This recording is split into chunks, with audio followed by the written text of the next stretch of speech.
Okay, what's up everybody? How you guys doing? We've got semifinals of the weekly tournament here, weekly sub-tournament. Jabber versus fucking Hawken. Afro versus Scylla. We've had a great event so far. This is the first event that we've included a losers bracket for. I did that so that, you know, people that get beat round 1 or even round 2 have more matches that they can still play. They can make a comeback through the losers bracket and fight into grand finals still. And I'm hoping that, you know, that gives people more incentive to play in the tournaments as well, because, you know, that way you're just not one and done. So Jabber versus Hawken here. Jabber has been really hungry to win the tournament. He keeps claiming that he's going to win it. We haven't seen it yet. But yeah, hunger for the win, not just the gems, matter of pride. And very interestingly, this time around playing Aphrodite, who just got buffed. She has less cooldown on her 3. And she now gets a slow on her 2. But being outboxed by by Hawken in this early is not great for him, because I think the later this goes, the more it'll be in Scylla's hands, the matchup. And usually Scylla's early is her weakest point. So this is going to be a little difficult for Jabber to turn around from here. We'll see what he can do. Yeah, Hawken just already pressuring into Jabber. I'm surprised he went this tier 2 sorcerer staff. I don't know how well it'll work out for him, but it looks like he's going late game with it, because he's probably going into Warlock Sash. And yeah, opting to fight Scylla in the late could be a big mistake. We'll see how it goes. Hawken, however, actually went Attacker's Blessing with the Bancrofts. No tier 2 Bancrofts. It takes Scylla a little longer to clear, so I think starting with the pots instead of the tier 2 Bancrofts, giving her some survivability in case she gets poked out, really works out better. I'd like to do the same thing, except for I go Mage's Blessing on her. Hawken definitely loves Scylla. He plays her quite a bit. He's got her rank 10, whereas Jabber only had a rank 1 Afro. So in terms of experience, it looks like this goes to Hawken. He's going to try to take this blue, but he's got to be careful, because Hawken might look to steal. Nope. Just gonna go over to take his red buff. No nonsense. Doesn't want to risk losing that blue buff and then losing the red buff as well. Just takes the better option in the red buff. Jabber sticks around just so that he can get the creeps through the wall. Works out really well for him. Ends up getting all the experience that he would have missed. That's a nice trick in Duel that you can do. You know, put your back to that blue buff wall and make sure that you get the experience from the wave. You're still within range.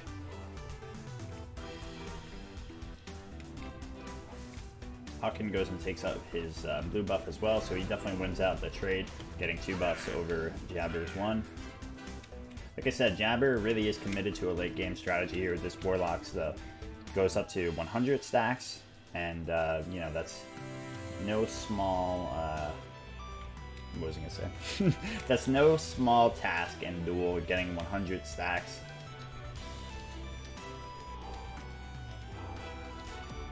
It'll take him quite a little while to stack that up and to get to the item's full potential. Never, ever getting back together. Hawken opts straight into the cooldown boots. Literally giving me Give him some nice movement, a little bit more power to take down those waves and press into Jabber a little bit more. oh baby, personal bubble. One thing that really helps Jabber here is his ultimate is going to be, you know, a complete counter to Scylla's. He'll be able to use it each time Scylla uses hers, assuming he has enough cooldown. But as things are right now, Hawken rather has the experience, not the experience, sorry guys. It's always rough starting up the tournament commentary, because I try to be, you know, a little bit more serious than my usual stuff, and also I gotta, you know, manage the camera while I'm doing it, so it's a little bit harder. But yeah, cooldown's on the side of Hawken for now, as he's got the cooldown boots over Jabber. Hawken actually won a bracer here. I think that's a good start with Scylla. Probably something that I should look to do more often with her. Usually I say, like, I'm going the Bancroft, so it's not going to work out going Bracer because they're going to go anti-heal. But it's so potent for the early game, and Scylla really needs to get off to a pretty decent start. Thanks, Abby. Oh, Hawken unfortunately misses that one. Would have had a little bit of chance to take out Jabber here. I've got heals higher than yours. It's just a poke war right now. Wow, that's a lot of damage. Oh, he looks for the ult. Jabber actually forced the Aegis. Didn't ult there. I'm surprised.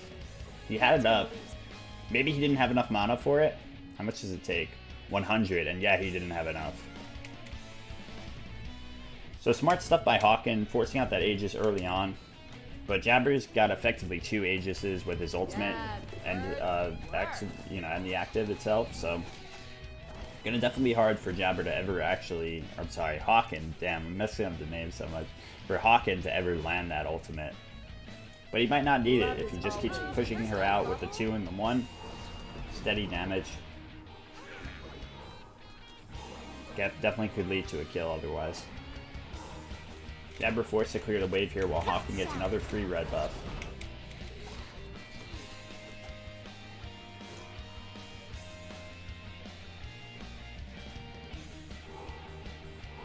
And this time Hawken is in a position to look to steal this blue buff. See if he does. Yes. Damn, that's rough. And Jabber with the salt.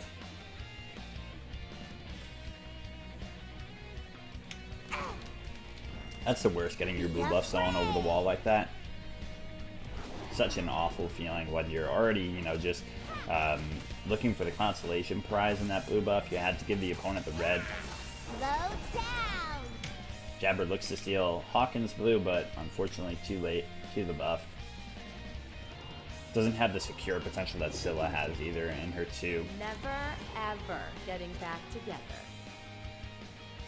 So this is a Taylor Swift Aphrodite skin, right?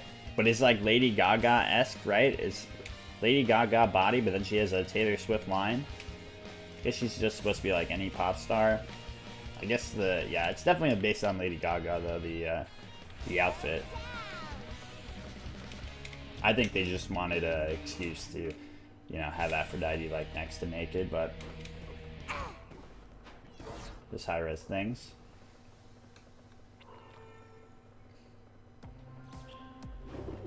Misses the kiss there. Right now, he's just looking to clear. Like I said, for Jabber, it's all about getting to the late game. Wow, that crush just chunked.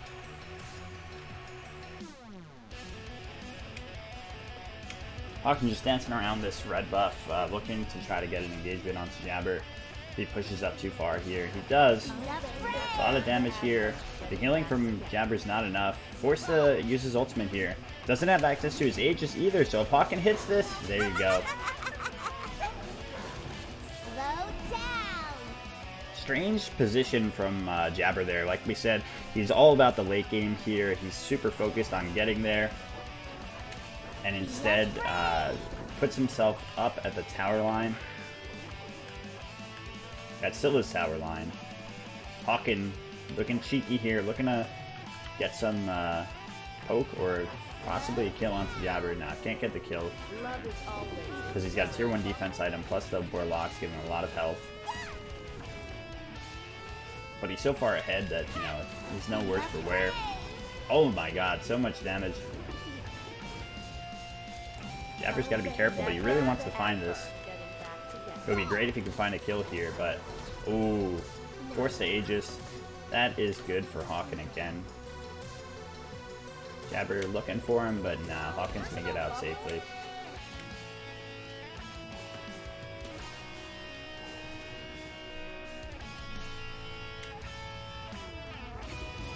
Never ever getting back together. With the way that the Titan change goes and the increased experience on the experience cap and everything, I think that characters like Aphrodite trying to just reach late game won't work as well. So Jabber might be a little bit behind in the times going this build and this strategy. The game's definitely a little bit more early game centric now. And Aphrodite, I don't think has to play this way. Doesn't have to play just for the late. She has, a decent game bullying her opponents and can stick around a long time to get the buff camps with her heal. She has a pretty good rotation of abilities.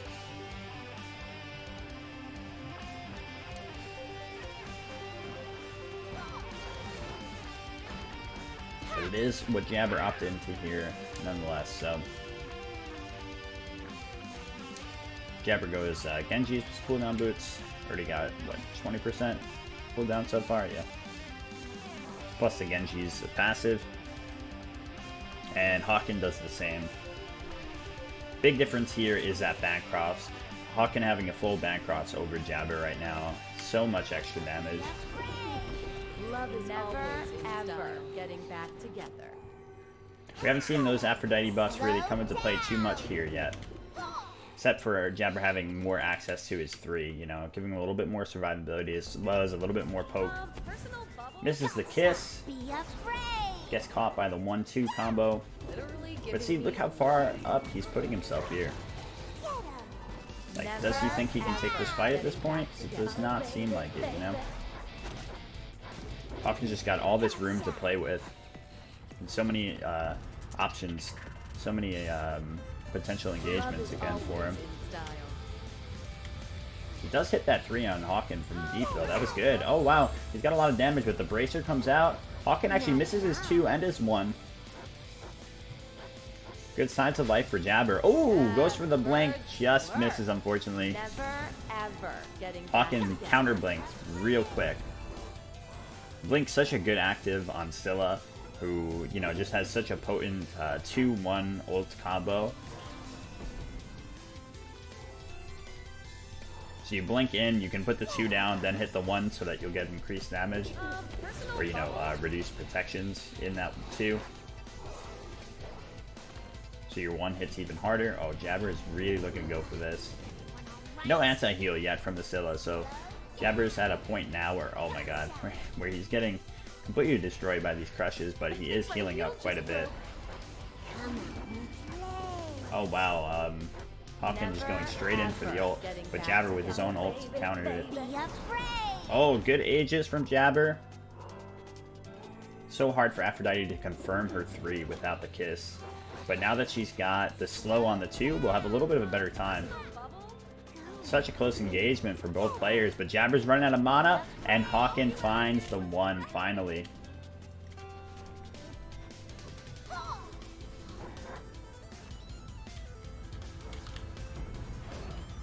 Yeah, really rough for Jabber. He had, you know, really great engagement there. He just kept pressing it a little too far. Like I said, if he's going for a late game strategy, I think he's got to, or a late game build, he's got to commit to a late game strategy. Not press up that far on him.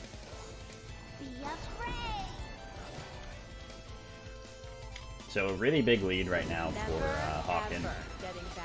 Up about 2,000 gold.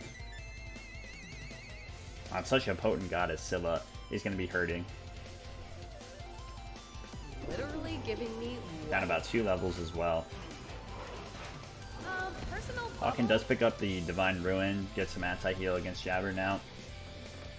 The engagements will be a lot more one-sided now. Love is always in style. And it looks like he's going into Polynomicon next, which is a great item on Scylla. She can confirm her auto very easily off her root. Ouch. It looks like Jabber's going into Obsidian Shard here. Yeah, it's tier 2 Obsidian. I'm surprised to see that because I think, doesn't she usually work better with Spear off of the doves?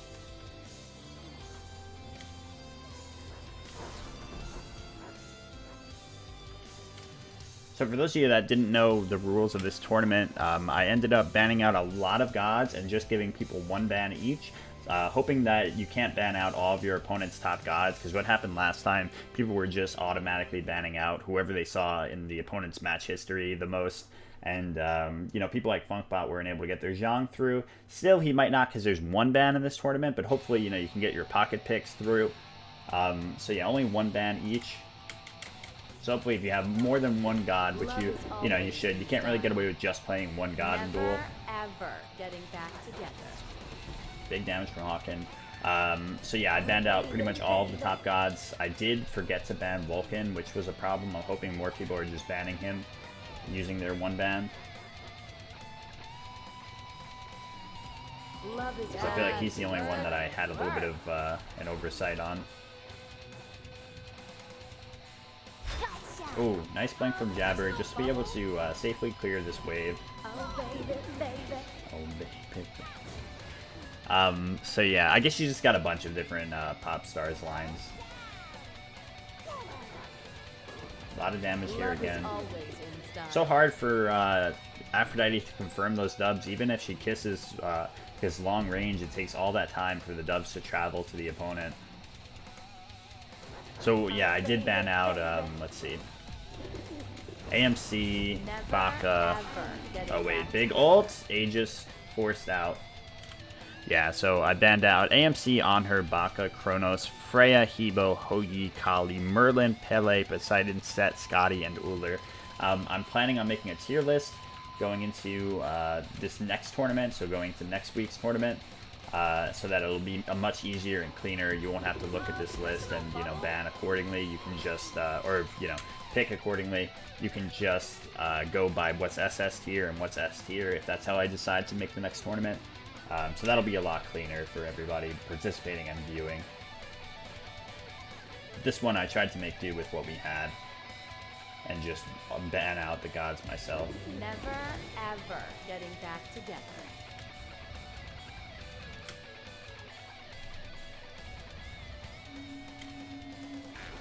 Yeah, I like this skin from Scylla.